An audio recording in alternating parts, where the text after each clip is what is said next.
Boa noite a todos. Conforme combinado, estou aqui para fazer mais um encontro nosso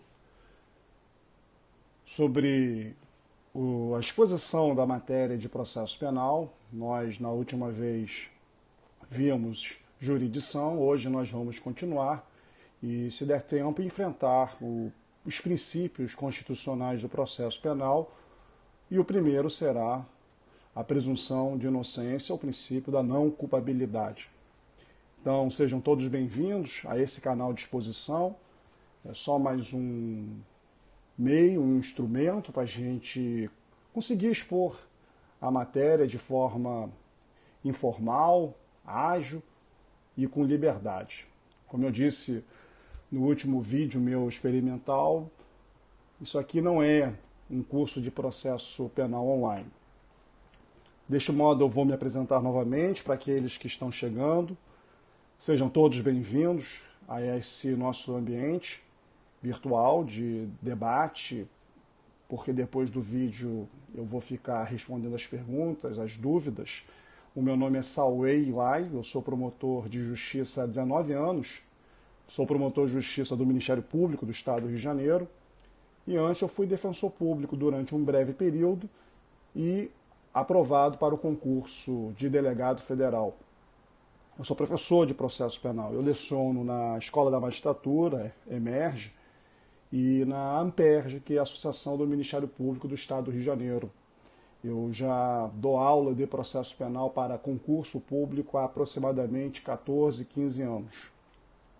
E o objetivo desse nosso canal é justamente ver os principais aspectos dessa matéria, para um aprendizado genérico, um aprendizado de um conhecimento geral de processo penal e também para aprovação em concurso público. O meio que eu vou usar para alcançar esse objetivo é buscar a máxima eficiência, ou seja, menos tempo e mais conteúdo, sem a pretensão de se aprofundar nos temas, até porque este não é o segredo para aprovação em um concurso público. Como eu disse no primeiro vídeo, nós somos generalistas, temos que saber pouco de tudo. Penal, processo penal, eleitoral, civil, processo civil, empresarial, direito público. Então não adianta você, numa prova de concurso público, acertar 90 pontos em penal, processo penal e depois acertar apenas 45 em civil, processo civil. Você estará eliminado. O segredo, como eu disse, é saber pouco de tudo, garantir a nota mínima para ser aprovado. A pedagogia que utilizarei será a apresentação da matéria numa ordem bem sequencial, com encadeamento lógico, de uma forma muito didática. Na minha opinião, o bom professor é aquele capaz de simplificar os temas mais complexos, seja qual for a matéria. Agora, você que está me assistindo e participando dessa nossa conversa, desse nosso diálogo, você tem que fazer a sua parte, que é a retenção do conhecimento. E o melhor método mnemônico, e eu digo isso por experiência própria, é o método da repetição. Então, leia uma, duas, três vezes o livro, a legislação e a jurisprudência. Aliás, convidem seus amigos também para assistir o primeiro vídeo e para participar dessa nossa continuação da jurisdição dos princípios constitucionais de processo penal.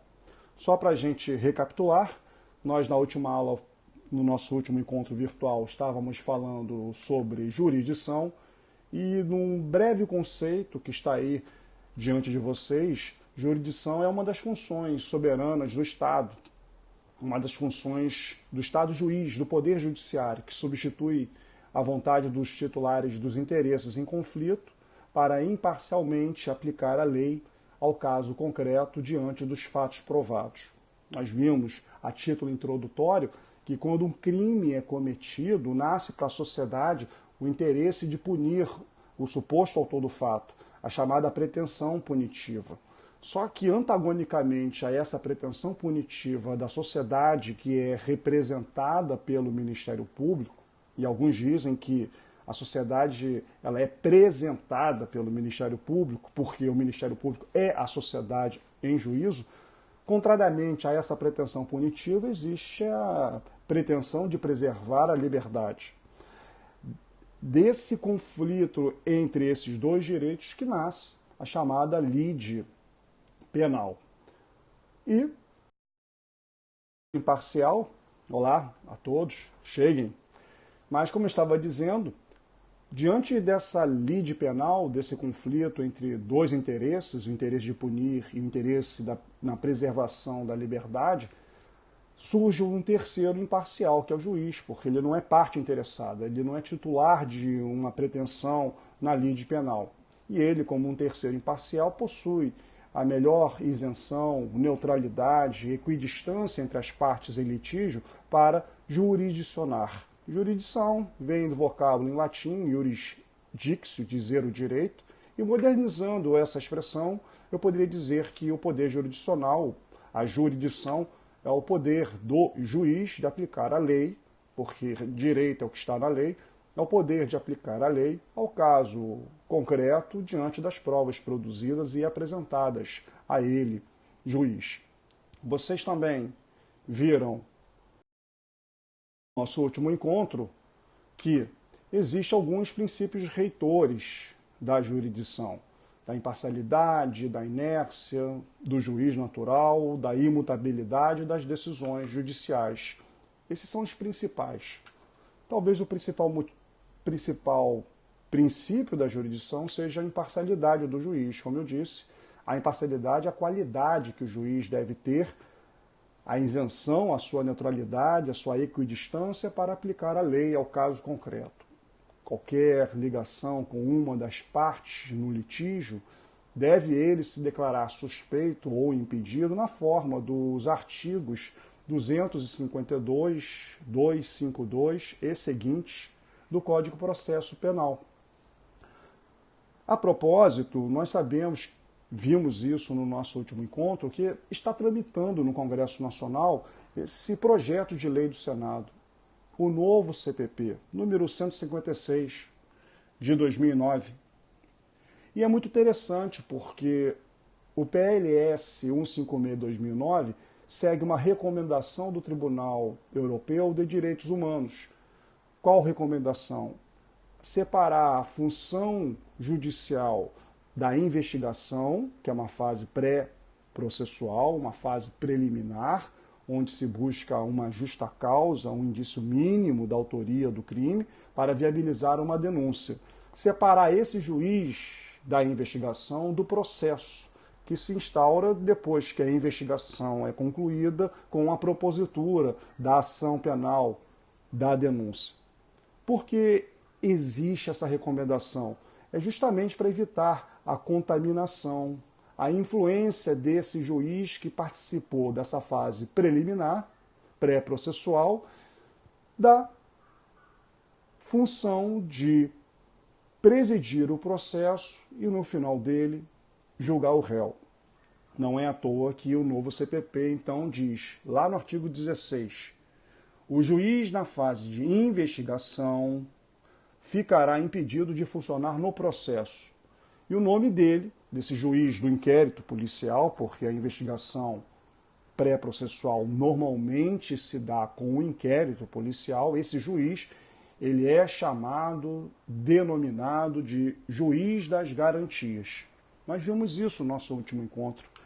Também discorremos sobre o segundo princípio da inércia da jurisdição, é um mantra no processo penal e no processo civil. A gente sempre diz que o juiz ele é inerte, só pode julgar, só pode prestar a jurisdição, só pode sentenciar se ele for antes, previamente, provocado. O juiz é inerte, ele precisa ser provocado. Ou seja, não existe instauração de ofício por conta própria pelo juiz. Ele precisa ser provocado pelo interessado, pelo titular da pretensão punitiva, que é a sociedade, repetindo, representado pelo Ministério Público, ou, como outros dizem, presentada pelo Ministério Público. Portanto, se o juiz ele é inerte e precisa ser acionado, cria-se um instrumento de acionamento da jurisdição. E esse instrumento se chama ação penal. Por isso que eu gosto de usar um outro verbo. O juiz ele é inerte, ele precisa ser acionado. Porque acionado logo me lembra ação. Então, ação é um mecanismo, é um instrumento de acionamento da jurisdição, porque a jurisdição precisa ser acionada, já que a jurisdição é inerte. Só um juiz inerte consegue ser imparcial. Porque todas as vezes em que ele age de ofício, sem pedido de uma das partes, ele vai decidir favorecendo uma, mas prejudicando outra, para assegurar essa imparcialidade, isenção, neutralidade. Nós o colocamos num certo pedestal, numa redoma de vidro, deixando inerte e só agindo se acionado. E está na Constituição. 129. São funções institucionais do MP. Promover privativamente a ação. O processo civil também é assim.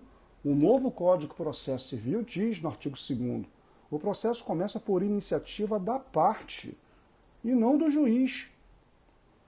Bom, estou ainda aguardando aqueles que estão um pouco atrasados para o nosso encontro para recomeçar a matéria. E, salvo engano, a gente vai discorrer agora sobre o princípio do juiz natural.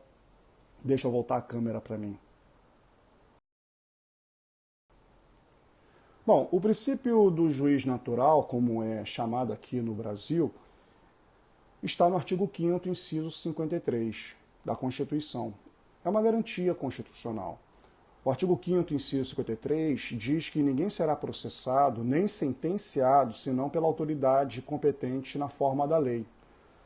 Lá na Espanha, na Alemanha, o princípio equivalente se chama o princípio do juiz legal. Eu acho até mais didático do que a terminologia incorporada do direito italiano, terminologia trazida para o Brasil, princípio do juiz natural.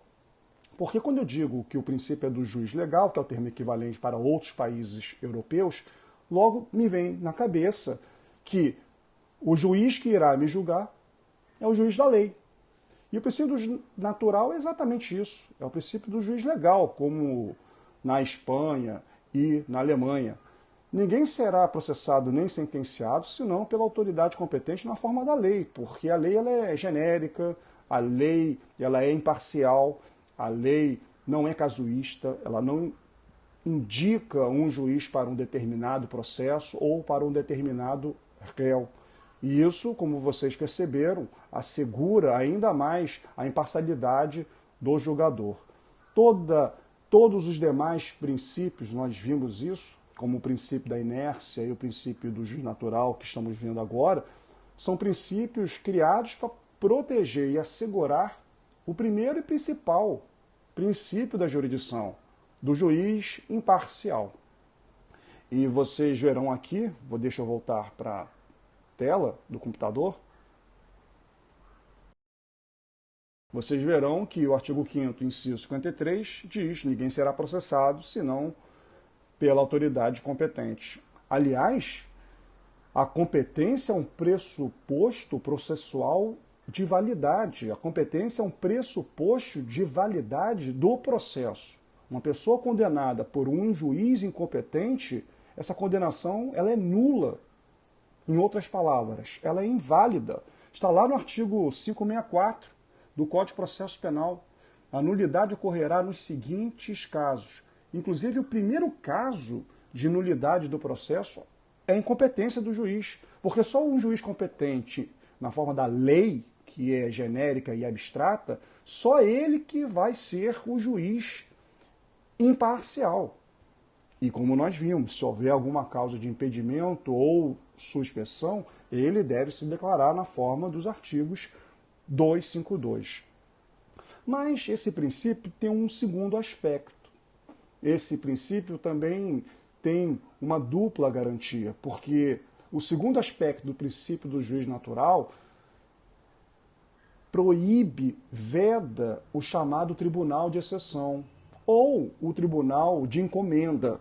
É aquele tribunal encomendado, designado especificamente para um certo caso, um certo processo ou um certo réu, porque esse juiz não é um juiz imparcial, já que ele foi encomendado. Um tribunal que não é de regra, mas sim de exceção. No período militar nós tivemos isso. Uma pessoa que assaltava um banco era julgado pela vara criminal. Uma pessoa que assaltava um banco para fins políticos, para financiar a contra-revolução, essa pessoa ela era julgada pelos tribunais militares e, invariavelmente, elas não eram absolvidas. Esses réus, essas pessoas eram condenadas, porque era um tribunal de exceção, um tribunal designado excepcionalmente para aquele caso. Então, a Constituição brasileira, traumatizada em razão do período ditatorial, colocou bem claro isso. Ninguém será processado senão pela autoridade competente. E não haverá tribunal de exceção. Se bem que isso é óbvio, né? Porque se o juiz é indicado por lei, ele não é o juiz designado excepcionalmente para o seu caso. Mas foi essa dupla blindagem que ocorreu no processo penal constitucional brasileiro.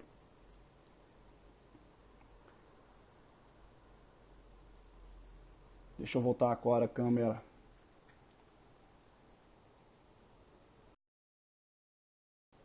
Agora, um aspecto interessante sobre o princípio do juiz natural é a criação posterior de juízos, de varas, por exemplo, varas especializadas. Então, você cometeu um crime de organização criminosa, está sendo processado numa vara criminal comum.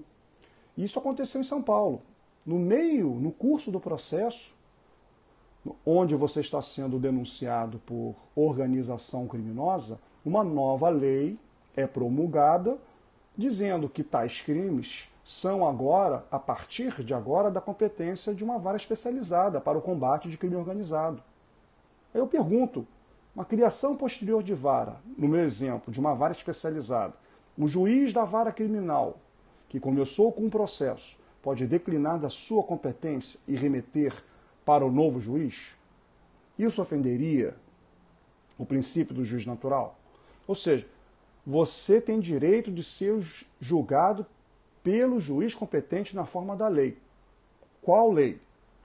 A lei da época do crime, e na época, quando você cometeu o crime, era competência da vara criminal, ou você só tem direito de ser julgado pelo juiz competente na forma da lei, inclusive uma lei superveniente. No curso do seu processo, uma nova lei, ela é promulgada e sancionada, criando-se uma nova vara, no exemplo real, uma vara especializada para o combate de crime organizado, e aí o juiz da vara criminal declina a competência para a nova vara. Será que esse novo juiz tem que suscitar conflito negativo na forma do artigo 114 do CPP? Ou ele tem que aceitar esse processo? Questão bem intrigante, porque isso já aconteceu, isso está acontecendo nesse exato momento com a alteração do Código Penal Militar, porque o novo Código Penal Militar foi alterado pela Lei 13.491, e essa Lei 13.491, ele altera a competência dos crimes dolosos contra a vida de um civil praticados por militares das Forças Armadas. Vocês devem estar sabendo a respeito. E, além disso, altera a competência dos crimes militares, que antigamente eram crimes militares previstos só no Código Penal Militar, e hoje, crime militar não basta estar previsto no Código Penal Militar, pode estar também previsto na legislação comum.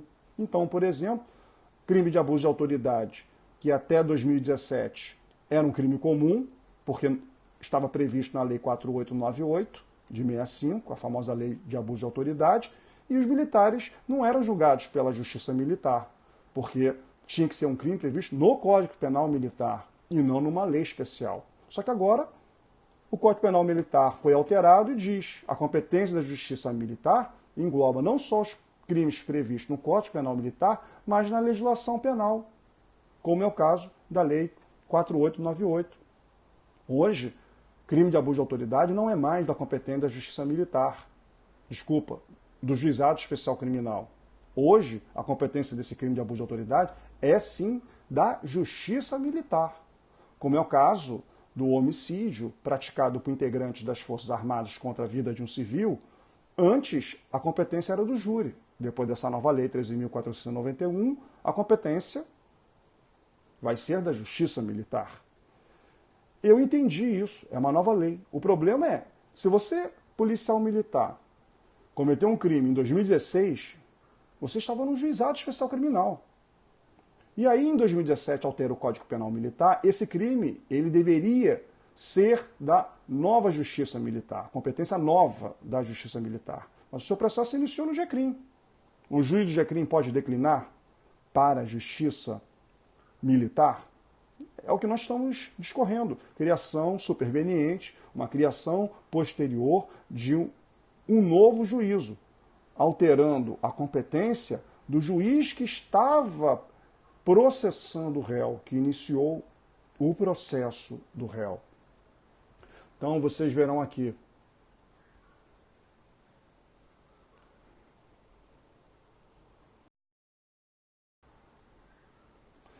A Constituição portuguesa, ela é mais especificada do que a Constituição brasileira. A Constituição portuguesa diz que nenhuma causa pode ser subtraída ao tribunal cuja competência esteja fixada em lei anterior. Ou seja, o juiz competente é o juiz competente na forma da lei anterior, da data do crime. Enquanto que a justiça brasileira não faz essa exigência. E por isso mesmo que o Supremo Tribunal Federal e a doutrina majoritária sustentam que a criação posterior, a criação superveniente de um juízo, impõe o declínio de competência, remetendo os autos do processo de uma vara antiga para o novo juízo, com essa competência criada pela legislação superveniente. O Supremo Tribunal Federal já decidiu isso. E o Supremo, inclusive, aplica o artigo 43 do novo Código de Processo Civil. Porque o artigo 43 do novo Código de Processo Civil, que está aí na tela, diz que a competência é determinada no momento do registro ou da distribuição da petição inicial, sendo irrelevantes as modificações do Estado, de fato ou de direito, ocorridas posteriormente, salvo, e tem ressalva, quando suprimirem o órgão judiciário ou alterar a competência absoluta do antigo órgão judiciário, como é o caso da criação de novas varas especializadas, como é o caso do retorno do crime militar da vara criminal para a justiça militar. E repito, o Supremo já decidiu isso no habeas corpus, se quiserem anotar, 78.320, HC 78320. Portanto, repetindo, não há nenhuma nulidade, nenhuma inconstitucionalidade quando houver a criação superveniente por lei de um novo órgão judicial, cabendo ao juiz que iniciou o processo, diante da nova lei, declinar da sua competência e remeter o processo ao órgão judiciário com essa nova competência. Até porque o fundamento, além do artigo 43 do Código de Processo Civil, como eu disse, não se esqueçam que o princípio do juiz natural ou juiz legal é para garantir a imparcialidade do juiz. A transferência do processo de um juiz para outro através de lei que é genérica, que é abstrata, que não é casuísta, viola a imparcialidade desse novo juiz? Esse novo juiz será parcial? Claro que não. É isso que o Supremo Tribunal Federal decidiu. Muito bem, a próxima questão sobre o princípio do juiz natural é a possibilidade do julgamento pelo tribunal quando há juízes convocados. para atuarem no tribunal, ao invés de desembargadores. Então, às vezes, o réu tem foro por prerrogativa de função, ele é um promotor de justiça, ele não é julgado por um juiz de primeira instância, mas sim pelo Tribunal de Justiça. Às vezes, um réu condenado na vara criminal, ele apela para o Tribunal de Justiça, mas no Tribunal de Justiça, o magistrado que lá tem assento são desembargadores, não são juízes. Mas nós sabemos que, diante da realidade prática, diante da realidade brasileira, pela escassez de juízes e de desembargadores, às vezes o tribunal fica sem desembargador. E ele convoca juiz de primeira instância para atuar excepcionalmente no tribunal. E esse juiz que não é desembargador acaba julgando recursos e réus com foro prerrogativa de função, que deveriam ser julgados por tribunais, ou seja, por desembargadores. Existe alguma nulidade? O Supremo Tribunal Federal também disse que não há nulidade. E é nesse acordo que está aí. Plenário do Supremo Tribunal Federal, recurso extraordinário 597-133.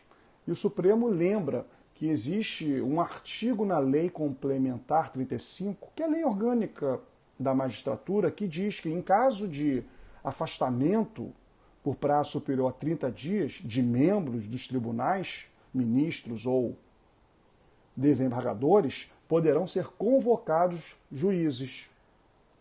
Isso tudo para dar celeridade ao processo, para que aquele processo não fique aguardando o restabelecimento ou o retorno das férias do ministro ou do desembargador, porque existe um princípio constitucional no Brasil, que é a duração razoável do processo. Artigo 5º, inciso 78. Inciso 78 do artigo 5º.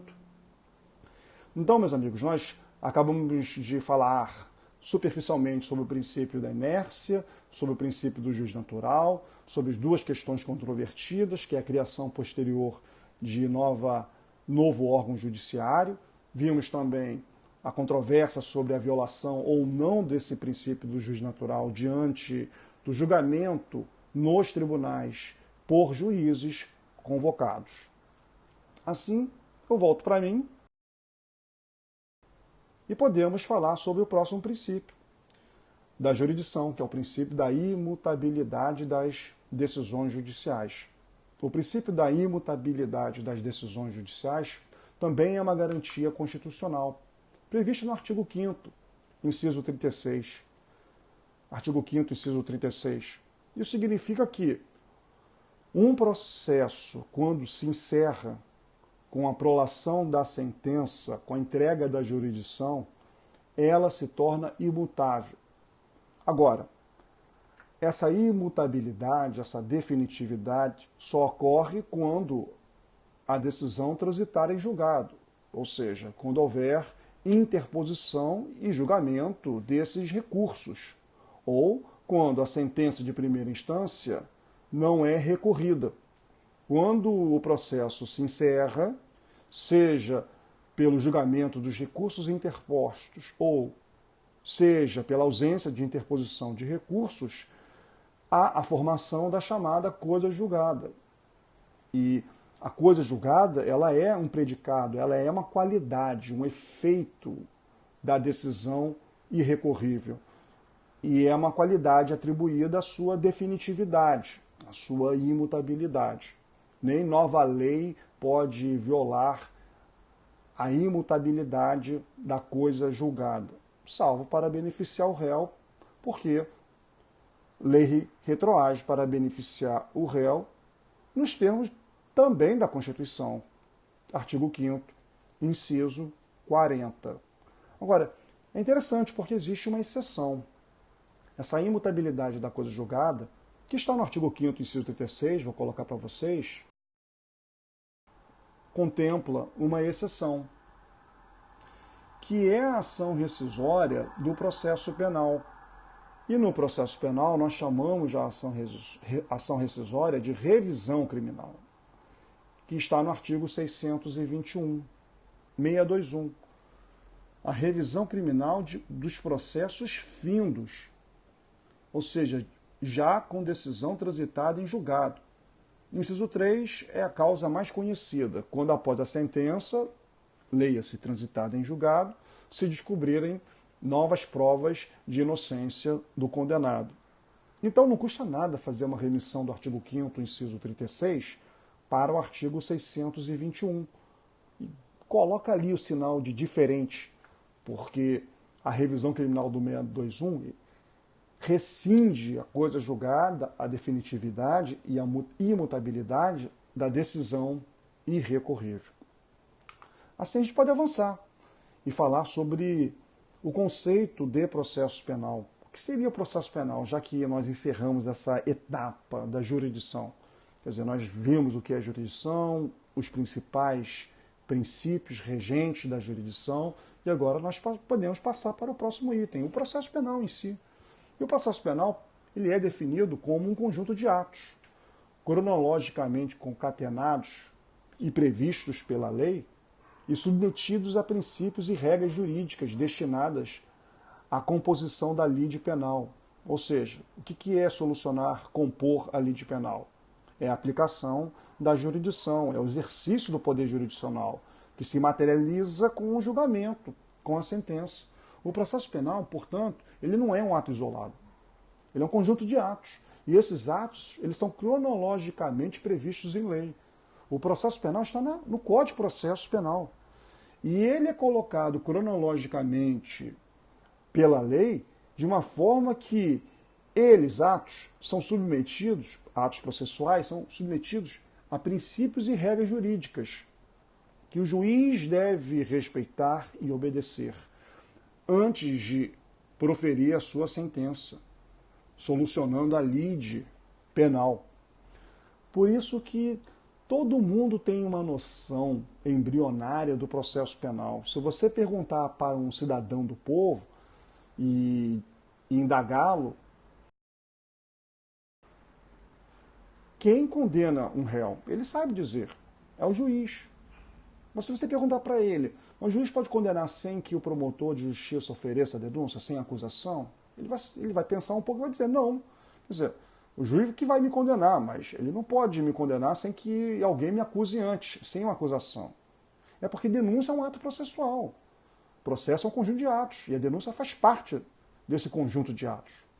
Se você continuar perguntando a esse cidadão, mas o juiz ele pode condená-lo sem que você se defenda, ele também vai dizer que não. É porque a defesa prévia do advogado, do artigo 396 do Código de Processo Penal, também é um ato processual. E você pode continuar perguntando a esse cidadão, se o juiz que lhe condena, ele pode condenar sem provas? Ele vai dizer enfaticamente, não. É porque provas também são exemplos de atos processuais. Então, o processo ele é um conjunto de atos. Acusação, defesa, provas. E é um conjunto de atos que são previstos em lei que o juiz deve seguir, deve obedecer para proferir ao final do processo a sentença, que é a materialização do exercício legítimo do poder jurisdicional.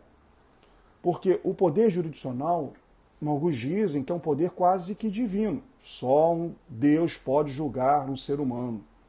Mas aqui você tem um juiz, que é um ser humano repleto de falhas, julgando o outro.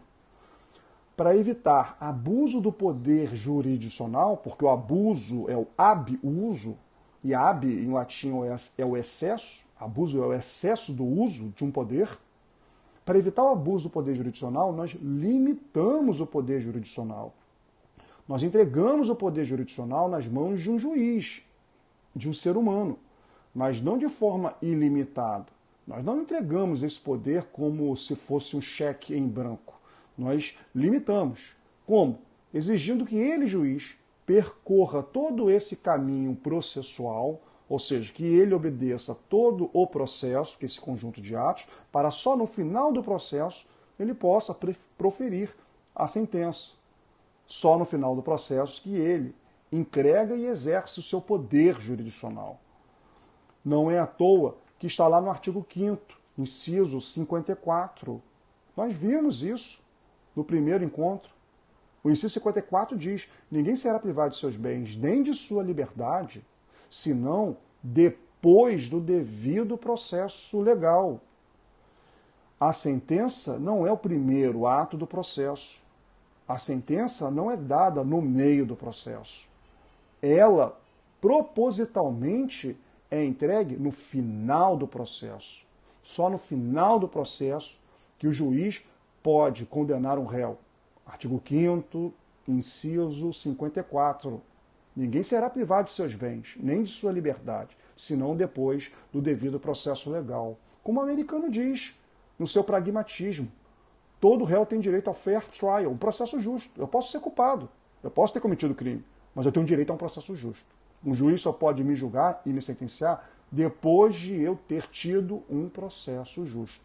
É o processo da lei no Brasil. O Ferrajoli diz que o processo penal não é só uma garantia constitucional. O processo penal é uma necessidade.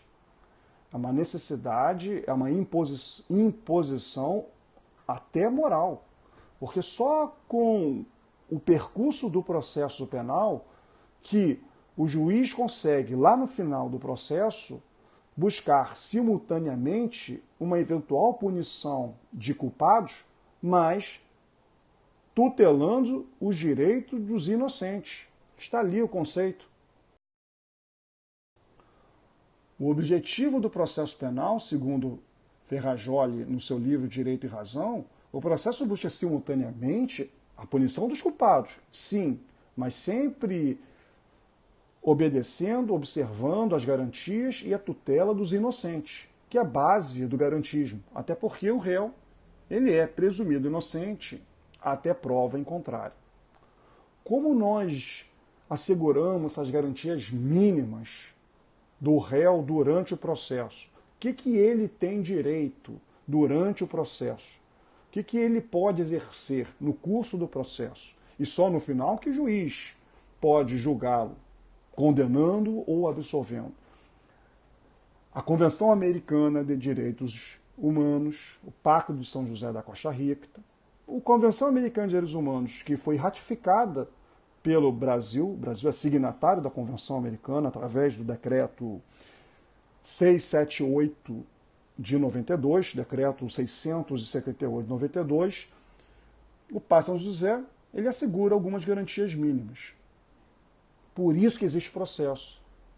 Porque no processo, como as leis, como a legislação estabelece um conjunto de atos, o juiz, ao observar esses atos, ele vai ter que, obrigatoriamente, ouvir a pessoa acusada. Toda pessoa terá o direito de ser ouvida. Além disso, todo acusado, ele também tem direito de ser julgado só por um juiz competente na forma da lei. E se é um juiz competente designado pela lei, e não por uma autoridade superior, esse juiz será independente e imparcial. Toda pessoa acusada de um delito tem direito a que se presuma a sua inocência, enquanto não for legalmente comprovada a sua culpa, o princípio da presunção de inocência. Ele presume-se inocente até ele ser condenado. Tem direito de ser comunicado previamente da acusação, porque ninguém se defende se não souber antes do que está sendo acusado. E, finalmente, ela jamais poderá ser obrigada a depor contra si mesma. Não pode haver nenhuma legislação nacional que obrigue um réu a depor. É o chamado princípio, é o direito constitucional de permanecer calado. Isso tudo são garantias mínimas que só um processo regulamentado em lei garante para esse réu que está sendo julgado. Então, meus amigos, nós podemos passar para o próximo item, que é o princípio os princípios constitucionais no processo penal. E o primeiro, talvez um dos principais princípios constitucionais do processo penal, é o princípio da não culpabilidade ou da presunção de inocência, com todas as suas consequências. Bom, em primeiro lugar, o princípio da presunção de inocência está no Pacto de São José da Costa Rica. Nós vimos isso. Ele está na Convenção Americana de Direitos Humanos. No Brasil, ele foi esculpido no artigo 5º, inciso 57. Ninguém será considerado culpado até o trânsito em julgado de sentença penal condenatória. Vejam, ninguém será considerado culpado. É por isso que alguns autores nem gostam de chamar aqui no Brasil de princípio da presunção de inocência. Porque esse inciso 57 não diz que o réu é inocente, só diz que ele não será considerado culpado. Princípio da não culpabilidade. Questão terminológica. No Brasil, alguns autores preferem chamar princípio do artigo 5º, inciso 57, de princípio da não culpabilidade, ao invés de princípio da presunção de inocência. Quais são as consequências desse princípio? O que significa ser inocente até sentença penal condenatória transitada e julgada? O que significa não ser considerado culpado até o trânsito e julgado de sentença condenatória? Em primeiro lugar, o artigo 156 do Código de Processo Penal diz que a prova da alegação incumbirá a quem a fizer. Portanto, a prova da culpa do réu é única e exclusiva do acusador, isto é, do Ministério Público. O Marcelo Spolastri, ele foi examinador do Ministério Público e ele escreve isso no livro dele. Ele foi examinador de processo penal do Ministério Público do Estado do Rio de Janeiro e ele escreve sobre isso no livro dele e ele já indagou em concurso. O que seria o ônus probatório imperfeito do processo penal? O ônus probatório é imperfeito, porque o artigo 156 ele diz a prova da alegação incumbirá a quem a fizer. Mas no processo penal, sempre uma das partes tem a obrigação de fazer uma alegação e, consequentemente, tem a obrigação de provar a sua alegação. Essa parte é o Ministério Público. O promotor de justiça, quando acusa alguém, ele faz uma alegação. Réu furtou no dia tal. Incumbe a ele provar. Agora, engraçado, porque a outra parte não tem obrigação de fazer uma alegação. Tem direito constitucional de ficar calado. Artigo 5º da Constituição, inciso 63, além de ser uma garantia mínima da Convenção Americana de Direitos Humanos, nós acabamos de ver isso. Então, se o réu, que não tem obrigação de depor contra si e exerce o seu direito constitucional de ficar calado, ele não faz alegação. Consequentemente, ele não tem ônus da prova. Por isso que o ônus probatório no processo penal é imperfeito. Porque o ônus probatório, na realidade, só existe obrigatoriamente para o acusador. Nem sempre para a defesa. Até porque a defesa, repito, pode ficar calada. Pode exercer seu direito constitucional de ficar em silêncio. Então, essa é a primeira consequência do princípio da presunção de inocência ou da não culpabilidade. Eu prefiro o princípio da não culpabilidade. É porque, como eu disse, está no texto constitucional. Ninguém será considerado culpado. Não é réu será considerado inocente. Ninguém será considerado culpado. O princípio da não culpabilidade. A sua primeira consequência está no 156. O ônus da prova da culpa do réu incumbe ao acusador. Portanto, o réu não tem obrigação de provar a sua inocência. Isso faz parte do princípio da não culpabilidade. Segunda consequência. Aliás, o acusador ele tem um ônus de provar a culpa do réu de forma cabal, de forma indiscutível. Porque se ele, acusador, apresentar provas para o juiz da culpa do réu, mas essas provas forem duvidosas, é caso de absolvição. O juiz absolverá o réu, desde que reconheça não existir prova suficiente para acusação, para condenação. Ou seja, há provas. O Ministério Público trouxe provas. O promotor de justiça apresentou evidências. Mas elas não são suficientes, elas são duvidosas. E a gente aplica então aquele velho brocardo jurídico que vocês conhecem, indúbio pro réu. Então essa é a segunda consequência. Quando eu digo que o réu ele não é culpado até a sentença condenatória transitada em julgado, eu estou enfatizando a questão probatória, porque a prova da culpa dele é do acusador. Ele não tem obrigação de provar a sua inocência. Aliás, o acusador deve provar cabalmente a sua culpa, porque senão ele é absolvido com base no 386, inciso 7, indúbio pro réu. E existe uma terceira consequência, que é a chamada reincidência. O réu só é considerado reincidente depois de transitar em julgado a sentença que o tenha condenado. Então, é por isso que nós o presumimos inocente até a sentença condenatória transitada em julgado. É por isso que o princípio é da não culpabilidade enquanto ele não for condenado irrecorrivelmente. É por causa da reincidência que só se implementa para um crime, novo crime cometido após a sentença condenatória que transitar em julgado. Então vou dar aquele velho exemplo. Se o réu comete um crime de estupro, é preso em flagrante, prisão convertida em prisão preventiva, e ele responde ao processo preso, se ele vier a ser condenado num dia e apela no outro, ele está condenado. Mas, 2, a condenação ainda não transitou em julgado, porque existe um recurso pendente, a apelação. Se, no período do julgamento da apelação, ele vier a cometer um segundo estupro na cadeia, por esse novo estupro que ele cometeu na cadeia, depois da sua condenação em primeira instância, ele é considerado primário ou reincidente.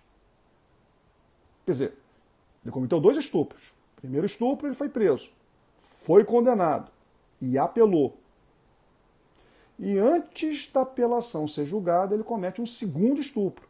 Pelo segundo estupro, após a condenação em primeira instância, com apelação pendente, ele é primário ou reincidente? A resposta está ali no artigo 63 do Código Penal.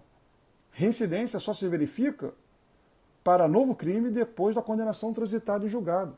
Pasmem vocês, nesse meu exemplo, em relação ao segundo estupro, ele é réu primário, porque ele não pode sofrer um ônus da culpa enquanto não houver uma sentença penal condenatória com trânsito em julgado. Ele não pode ser considerado reincidente, que é consequência da culpa, quando ele foi condenado, mas antes da condenação transitar em julgado, porque a apelação dele foi interposta, mas não foi julgada. Então, em síntese, essas são as principais consequências do princípio da não culpabilidade ou da presunção de inocência. É um ônus probatório imperfeito da acusação, é um ônus probatório imperfeito da acusação com a apresentação de provas convincentes da culpa do réu, sob pena de absolvição, e a consequência da reincidência do artigo 63 do Código Penal, que só se verifica para o réu culpado com trânsito e julgado da sentença penal condenatória. Agora, próximo item, vocês já devem saber. A grande dúvida e controvérsia, inclusive com o julgamento do habeas corpus do ex-presidente Lula, é saber se existe uma compatibilidade entre a presunção da não culpabilidade com a execução provisória de pena imposta em acórdão condenatório de segunda instância. Ou seja, mesmo com recursos especial extraordinário interpostos ao STJ e ao STF. Quer dizer, como ainda a sua condenação não foi confirmada pelo STJ e STF, como ele foi condenado em primeira instância, apelou e foi condenado em segunda, mas como ainda existe recursos pendentes no STJ e STF, eu posso mandá-lo para a cadeia cumprir pena. Eu posso executar antecipadamente a pena prevista no Código Penal e imposta na sentença e agora no acórdão condenatório de segunda instância, porque existe um acórdão condenatório, mas que ainda não transitou em julgado. Bom, meus amigos, nosso encontro já está durando 50 minutos e 50 minutos eu prometi que seria uma aula mais dinâmica, mais ágil, é porque a gente falou bastante coisas hoje. Deixamos então a polêmica se aprofundar na próxima aula, no nosso próximo encontro, que será na terça-feira, nesse mesmo horário, 5 minutos após o Jornal Nacional. Espero que vocês tenham gostado, espero que vocês Tenham convidado amigos, se não convidaram ainda, por favor, mande um link para os seus amigos para assistirem a esse canal. É uma forma muito informal, simples e ágil, dinâmica, de a gente examinar os principais temas de processo penal. Não só para o nosso conhecimento de processo penal, mas também, eu creio, para a utilização desses conhecimentos na aprovação em concurso público. Então, boa noite a todos. Espero que vocês tenham gostado. Gostei muito desse nosso bate-papo. Estou aberto às perguntas. Vocês, se depois quiserem mandar perguntas, estou à disposição. E a gente se encontra, então, na semana que vem. Um abraço.